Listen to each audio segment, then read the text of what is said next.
వికారాబాద్ జిల్లా పరిగి పట్టణంలోని MLA camp కార్యాలయంలో సోమవారం పరిగి ఎమ్మెల్యే రామ్మోహన్ రెడ్డి కళ్యాణలక్ష్మి, షాదీ ముబారక్ చెక్కులను లబ్ధిదారులకు అందజేశారు. రాష్ట్ర ప్రభుత్వం పేద ప్రజల సంక్షేమమే ధ్యేయంగా పనిచేస్తుందని అన్నారు. త్వరలోనే రైతు రుణాల మాఫీ చేస్తుందని అన్నారు. రాష్ట్ర ప్రభుత్వం మహిళా సాధికారతే లక్ష్యంగా మహిళా సంఘాల ద్వారా వడ్డీ లేని రుణాలను అందిస్తుందని అన్నారు. ఇప్పటికీ ఉచిత విద్యుత్, 500లకే గ్యాస్ సిలిండర్ అందజేస్తుందని అన్నారు. ఇంకా రానున్న రోజుల్లో మరిన్ని అభివృద్ధి కార్యక్రమాలు చేపడతామని అన్నారు. కార్యక్రమంలో కాంగ్రెస్ నేతలు, పలు గ్రామాల ప్రజలు పాల్గొన్నారు. 50-60 వేల కోట్లు అప్పు కట్టాం మనం. ఆయన చేసిపోయాడు, కట్టం మనకు మన వంతు అయింది. అర్థమే కదమ్మా, మన రేవంత్ రెడ్డి గారు 50 వేల కోట్లు బిత్తి కట్టాడు. ఇది పరిస్థితి అనమాట. అదొక కారణం. అది కాకుండా రైతులు చాలా మంది అప్పులు చేశారు. నేను ఏ మీటింగ్ పోయినా చేయలేమంటే, మీరు అప్పులు చేసిరా అంటే అందరు లేదు. 2 లక్షల రూపాయల వరకు స్టార్ట్ చేస్తున్నాం. 4 రోజులలో అయిపోతుంది. అందరికి ఎన్ని అప్పులు ఉన్నాయో అన్ని అప్పులు 50,000, 1,00,000, 2 లక్షలు ఎన్ని ఉంటే అని 2 లక్షల వరకు ఒక్కటేసారి మాఫ్ చేస్తాం. దానిలో మన కుటుంబ సభ్యులు కూడా ఉన్నారు, మన భర్తలు కూడా వ్యవసాయం చేస్తారు. వాళ్ళు కూడా అప్పులు చేసారు కదమ్మా. చేసిరా చేయలేదా? చేసారు కదా. సో అవన్నీ కూడా మాఫ్ అయిపోతే మనకైనట్టే కదమ్మా, అయినట్టే కదా. సో అది అయిపోతుంది. ఇక 2 లక్షల రూపాయల వరకు ఎవరు కట్టకూర్రి. 15 రోజులు 10 రోజులు అయితే వాళ్ళ ఖాతాలో పైసలు పడతాయి. మన నాయకులు అంతా ఇక్కడ ఉన్నారు.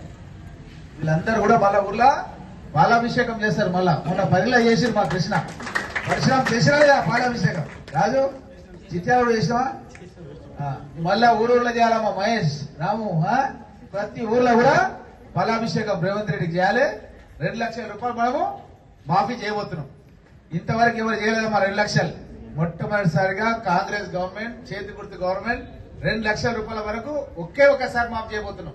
ఒక్కటే దెబ్బ కట్టరు కదా, ఒక్క జట్కా కట్టరు కదా మన ఊర్లలో అంటారా. అదే విధంగా చేయబోతున్నాం. ఇక మీరు ఏదంటే మీరు అక్కడిక్కడ రోగురి లడ్డూలన్నీ మన ముఖ్యమంత్రి అంటే ఎవరు? పొలిమేరలు మన పక్కనే తెలుసు కదా. మన చేలకాడ ఉండే ఆ పొలిమేర ఓరం అంటాము కదా. మన ఓరం దాటగానే కొడంగల్ తెలుసు కదా. నేనే అధ్యక్షుడిని, జిల్లా మొత్తం అధ్యక్షుడు నేనే. మొన్న ఒక ఆయన గోవర్ధన్ రెడ్డి అని ఆయన మన ఫ్లోర్ లీడర్ ఉండే, చనిపోయాడు. ఇద్దరం కలిసి హెలికాప్టర్ పోయినప్పుడు అన్ని విషయాలు అడిగినా మనకి ఏమేమి కావాలి ఏం కదా అని. ఎందుకంటే ఆయన పెళ్లి కొడుకు అయితే మనం తోడు పెళ్లి కొడుకులా కూర్చున్నాం ఇప్పుడు పక్కన, తెలుసు కదమ్మా. ఇడుస్తామా? ఆయన కట్నం ఎంత వస్తుందో మనకు కూడా కట్నం అంత కావాలి. కాబట్టి అన్ని పథకాల గురించి మీ గురించి అన్ని అడిగినా, అన్ని ఇస్తా అని చెప్పాడు. కానీ మీరు ఒక దిక్కుడు ఏమంటున్నా, మీరు అక్కడిక్కడ దిక్కులు చూస్తారనుకో లడ్డూలు వంచడిగా మా వాళ్ళు అంతా సిద్ధంగా ఉన్నారు. మీరేమో అక్కడ దిక్కులు ఇక్కడ దిక్కులు చూస్తే వాళ్ళ దగ్గర లడ్డూలు లేవు, వాళ్ళు ఇచ్చే పరిస్థితి కూడా ఏం పరిశ్రమ ఉందా దగ్గర. కాబట్టి వాళ్ళ దిక్కు చూడకూరి, మొత్తం మా వాళ్ళగా చూడండి. మా ఊర్లలో మొత్తం మా నాయకులు ఉన్నారు ఇక్కడ, వాళ్ళ దిక్కు చూడండి. మీకు ఏం కావాలంటే అన్ని లడ్డూలు, ఎన్ని అంటే లడ్డూలు పెద్ద పెద్ద తిరుపతి లడ్డూలు కూడా తెచ్చిస్తాం. మీరు ఏం ఫికర్ చేయకూడదు. ఏమంటున్నామా? మీకు ఏం కావాలంటే అది ఇయరికి మేము సిద్ధంగా ఉన్నాం. మీరు ఒక్క దిక్కు నుండి సగం సగం ఉంటే సగం సగం వస్తాయి. చూడిగా పనులు కూడా సగం వస్తాయి, చెత్త వరకు వస్తాయి, ఆగిపోతాయి. ఆడవారికి వచ్చి ఆగిపోతాయి. ఇక రావి కాదు.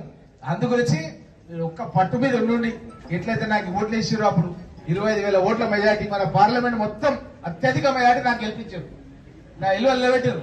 కాబట్టి రేపు పొద్దుగాల మనుల ఇల్లు కూడా నిలబెట్టాలి. ఇక కూర్చున్నాడు మనులు మొత్తం మీద సర్పంచులు, ఎంపీటీసీలు వీళ్ళందరూ మీరు ఏం చెప్తారు చేయనికి, అర్ధరాత్రి చెప్తారు కూడా చేయనికి నేను సిద్ధంగా ఉన్న విషయాన్ని కూడా మీకు అందరు కూడా చెప్తున్నా. అదేవిధంగా మహిళా సోదరుల గురించి డాక్రా సంఘాలు మన ఊర్లలో ఉన్నాయి. ప్రతి ఊర్లో కూడా డాక్రా సంఘాలు సైపల్లి ఉన్నాయమ్మ. పరిశ్రమ 33 ఉన్నాయట. అంటే ఒక సంఘానికి 1,00,000 రూపాయలు అంటే 33 అంటే ఎంత? 33 లక్షలు. 33 లక్షలు ఒక్క ఊరికి ఇస్తున్నాం, ఒక ఊరికే ఇస్తున్నాం. ఇట్లా చాలా జాగాలలో కోట్ల రూపాయలు కూడా. ఒక సంఘానికి 10 లక్షలు, 10 మంది సభ్యులు ఉంటారు కదమ్మా, 3,30,00,000 ఇస్తున్నాం. ఇది సైదుపల్లి గ్రామానికి 10 మంది సభ్యురాలు ఉంటే ఒకరివరకు 1 లక్ష. అర్థమే కదమ్మా. కాబట్టి 10 లక్షలు అవుతాయి. ఆ విధంగా ఎన్ని సంఘాలు ఉంటే అన్ని సంఘాలకు ఇచ్చుకుంటూ పోతాం. 10 సంఘాలు ఉన్నాయనుకో 1 కోటి రూపాయలు ఇస్తాం ఒక ఊరికి. ఎందుకు ఇస్తున్నామంటే ఇవన్నీ కూడా ఇందిరమ్మ ఇండ్లు ఎస్సీలకు అయితే 6 లక్షలు, ఎస్టీలకు అయితే కూడా 6 లక్షలు, బీసీలకైతే 5 లక్షలు, ఇంకో 1 లక్ష ఎక్కువ వేసుకొని పిల్లలు చదువుకునే ఒక రూమ్ మంచి కట్టుకుంటారు అనే ఉద్దేశంతో 1 లక్ష మీ పేరు మీద ఇస్తున్నాం. మిత్తి లేకుండా ఇస్తున్నామమ్మో, మిత్తి లేకుండా ఇస్తున్నాం మీ గురించి.